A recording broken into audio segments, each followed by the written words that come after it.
Well, right now, justices from the U.S. Supreme Court are considering a big case involving who has the right to U.S. citizenship. Oral arguments began in the last half hour with an unusually high-profile guest listening in. Yeah, Lauren Victory joining us live in the studio right now to explain the impact of what's on the docket and who that person is listening into those arguments right now. Yeah, drum roll, Dana. Audrina, the VIP in the courtroom is President Donald Trump. He is the first sitting-in commander-chief to visit Supreme Court justices while they're actively hearing a case. Trump was asked yesterday why he feels so strongly about this century-and-a-half-old statute.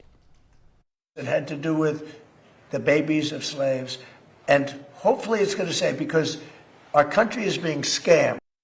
The president's comments in person and on social media seem to fixate on babies of foreign billionaires that are born in the U.S. The 14th Amendment currently grants almost any kid born here automatic citizenship.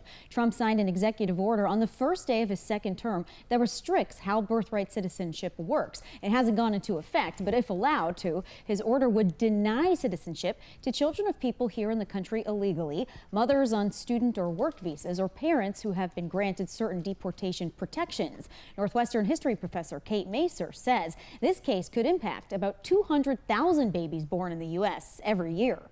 We have seen efforts to undermine birthright citizenship in the past, and they're almost always highly political and driven by anti-immigrant sentiment, not by any kind of legitimate understanding of the 14th Amendment. This is not just about if you look Latino or if you are from the Western Hemisphere.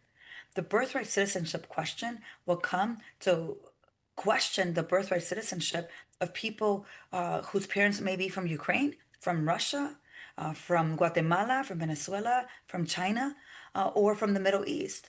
And that's why I think it's so dangerous that we've gone this route. That was Congresswoman Delia Ramirez, who didn't back down on a recent post to X in which she called defenders of the president's executive order white supremacists. The Supreme Court is expected to make a ruling on birthright citizenship by July. All right, Lauren, thank you so much for that update.